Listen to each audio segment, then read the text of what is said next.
Hello and welcome. My name is Meepolis, they, he, she, and today's pick is Full of Myself by Siobhán Gallagher, a graphic memoir about body image published by Andrew McNeill Publishing in 2024. Another book I found through my library's new acquisitions section. Once again, body image is something I am interested in exploring, so I picked it up. Content notes for eating disorder, diet culture, mental health struggles, self-harm, smoking, Me Too, and bugs in food. What were some keywords that came to mind reading this volume? Self-talk, self-love, coming of age, pink, bodies, dating, and relocating. The summary over on Goodreads is, quote, author and illustrator Siobhán Gallagher's humorous and heartfelt graphic memoir details her journey from being anxious and unhappy to learning to love herself as she is. I'm proud of the person I've become because I fought to become her. At the age of 30, Siobhán Gallagher looks back on her teenage years struggling with anxiety and diet culture, desperate to become a beautiful, savvy, and slim adult.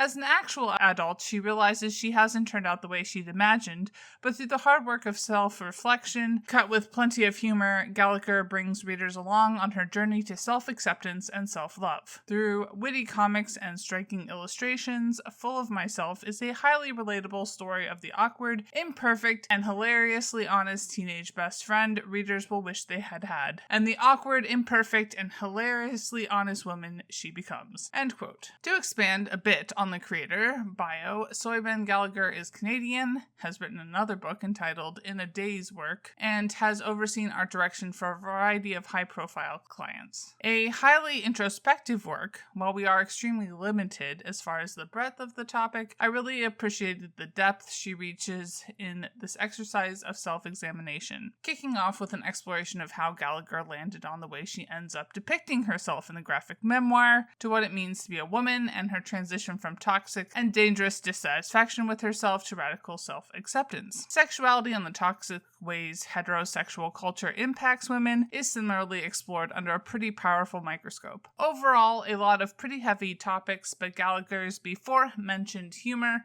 keeps it real, as they say. One of the things it felt like we talked around for the most part, rather than about, was disability. Place and settler colonial borders do play a part in how Gallagher moves around the world, although minimally explored. I think it would have been interesting to see Gallagher tackle her position in the social construct of race, but alas, she did not. Going a bit out of order here, let's talk about the art.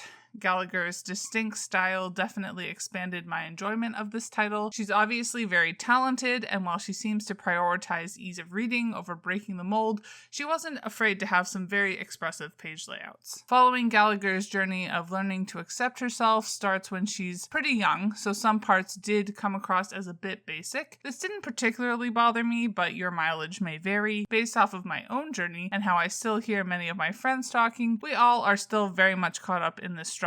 Similarly, as someone of a certain size range, I wouldn't say this is a must-read for people of all body sizes. Wrapping things up, as someone who has seen a huge change in my life since I've stopped judging myself and my comrades and instead worked towards being more gentle with all the people I'm in relation with, particularly myself, I really appreciated what Gallagher had to say, although I did feel she drew a line when it came to assholes. So 4 stars. Bye y'all, keep reading, and remember all colonial settler states are a lie. And Literally Graphic is created on land that should be given back to the traditional landholders, which in this case is, to my knowledge, the Mississaugas of the Credit First Nation, an Anishinaabe people, the Haudenosaunee Confederacy, and the Huron-Wendat Nation.